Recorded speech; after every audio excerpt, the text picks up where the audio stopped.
بسم اللہ الرحمن الرحیم۔ حضرت ایوب علیہ السلام کا شمار بادشاہوں میں کیا جاتا ہے۔ آپ کی ملکیت میں ملک شام کا علاقہ بسنیہ تھا، جہاں آپ کے پاس 1000 بکریوں کا ریوڑ تھا، جن کے لیے آپ نے چرواہے رکھے ہوئے تھے۔ اس کے علاوہ آپ کے پاس 500 بیلوں کے جوڑے تھے، جن کے لیے کم و بیش 500 ہی غلام تھے، جو کہ اپنے خاندانوں سمیت آپ کی ملک تھے۔ اسی طرح گدھوں کا بھی ایک بڑا ریوڑ تھا۔ یہ سب آپ کی ملکیت تھا۔ اس سے ہم اندازہ لگا سکتے ہیں کہ یہ کس قدر مال و متاع رکھتے تھے۔ آپ چونکہ اللہ تعالیٰ کے مقرب بندوں میں سے تھے، تو آپ کا ذکر آسمانوں کے فرشتوں میں بھی مقبول تھا۔ ایک روز کہ جب فرشتے حضرت ایوب علیہ السلام کا ذکر خیر کر کے ان کے لیے دعائیں مانگ رہے تھے، تو شیطان کا ان کے پاس سے گزر ہوا۔ ابلیس ملعون نے حضرت ایوب علیہ السلام کا ذکر سنا تو حسد و عداوت کا جوش امڑ آیا۔ اس نے فوراً اللہ رب العزت کی بارگاہ میں التجا کی اور کہنے لگا، الہی مجھے ایوب علیہ السلام پر تسلط اور اختیار دیا جائے کہ میں انہیں ان کے دین کے متعلق فتنے میں مبتلا کر سکوں۔ بس اس کی یہ درخواست اللہ تعالیٰ نے اپنی بارگاہ میں قبول فرمائی، اور شیطان کو حضرت ایوب علیہ السلام کے صرف مال پر تسلط عطا فرما دیا، جبکہ آپ کا جسم مبارک اور عقل و ادراک اس کے اختیار سے باہر تھے۔ پس شیطان خوشی خوشی اپنے ٹھکانے پر واپس لوٹا اور فوراً اپنے چیلوں کو طلب کر لیا۔ ابلیس نے اپنے کارندوں سے کہا، تمہارے پاس کتنی قوت و طاقت اور علم ہے، کیونکہ اب مجھے ایوب علیہ السلام کی دولت پر اختیار مل چکا ہے، اور دولت چھن جانے کا درد ایسا ہوتا ہے کہ بندہ اپنے ایمان و یقین سے ہاتھ دھو بیٹھتا ہے، اور یقیناً ایوب بھی اپنے ایمان میں لرز جائے گا۔ منقول ہے، ہر شریر جن جو مال و متاع کو برباد کرنے میں ذرہ سی بھی طاقت رکھتا تھا، شیطان کی آواز پر لبیک کہتا ہوا تیار ہو گیا۔ ابلیس نے ان کو فوراً روانہ کیا، اور ناظرین، یوں حضرت ایوب علیہ السلام پر آزمائش کا پہلا امتحان آن پڑا۔ شیطانوں نے آن کی آن میں تمام جانور ہلاک کر دیے اور زمینوں پر کھڑی فصلیں تباہ کر دیں۔ حضرت ایوب علیہ السلام جو ایک رات پہلے اپنے علاقہ کے مالدار ترین شخص تھے، اب ان کی ملکیت کوئی ایک جانور بھی نہ بچا۔ مگر اللہ کے نبیوں کی شان ہی نرالی ہوتی ہے۔ آپ نے جو یہ عظیم بربادی دیکھی تو پھر بھی اللہ تعالیٰ کی تعریف ہی کی، اور ایک لمحہ بھی عبادت الہی سے توجہ مبذول نہ ہونے دی، حتیٰ کہ افسوس کا جملہ بھی اپنی زبان پر نہ آنے دیا۔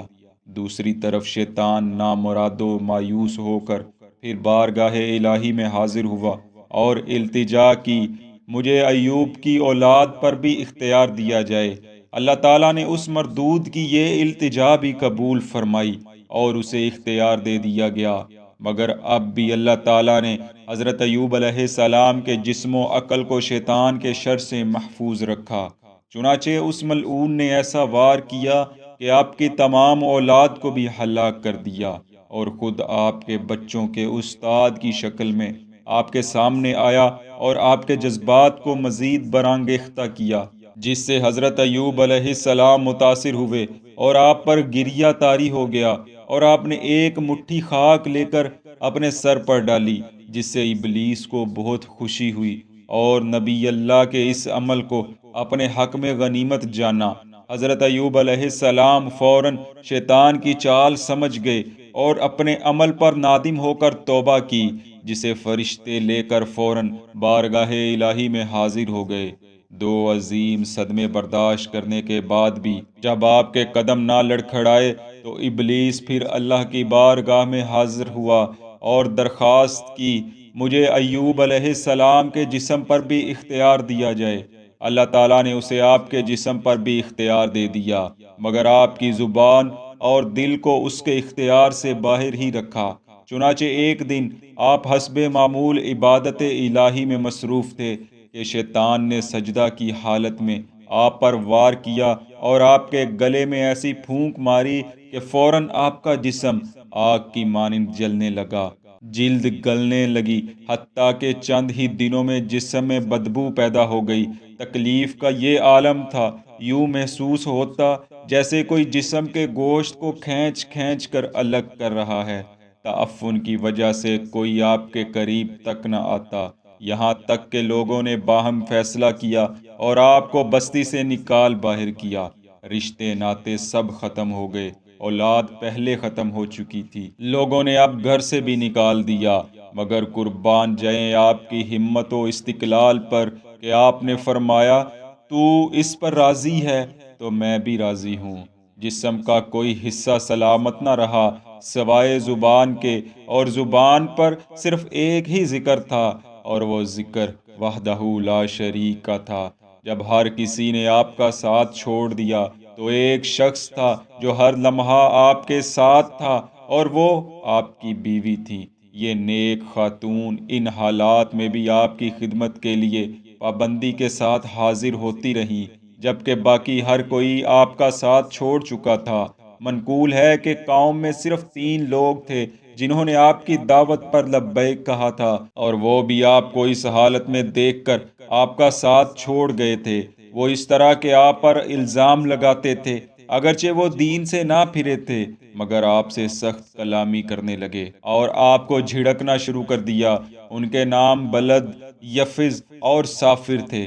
حضرت حسن بصری علیہ رحمہ نقل کرتے ہیں، ایوب علیہ السلام 7 سال اور کچھ ماہ بے یار و مددگار بیماری میں رہے، لیکن ایک مرتبہ بھی آپ نے اللہ تعالیٰ سے اپنی اس مصیبت کو دور کرنے کی درخواست نہیں کی، جبکہ روئے زمین پر اس وقت آپ اللہ تعالیٰ کے محبوب ترین بندے تھے۔ مورخین کا آپ کی بیماری کی مدت میں اختلاف ہے، جیسے حافظ ابن کثیر علیہ رحمہ نے حضرت وہب رضی اللہ عنہ کی روایت سے 3 سال بتائی ہے، اور ایک اور روایت میں 18 سال بھی ہے۔ الغرض جب آپ نے ان 3 آدمیوں کی یہ باتیں سنی تو پھر آپ نے بارگاہ الہی کی طرف متوجہ ہو کر فریاد و عاجزی کی، جس پر رحمت الہیہ فوراً متوجہ ہوئی، اور آپ کی سال ہر سال سے چلتی بیماری کو فی الفور ختم کر دیا گیا، حتیٰ کہ آپ کے اہل و عیال، مال و دولت سب واپس لوٹا دیے گئے۔ پھر ارشاد باری تعالیٰ ہوا، زمین پر اپنا پاؤں مار، یہ غسل کرنے اور پینے کے لیے ٹھنڈا پانی ہے۔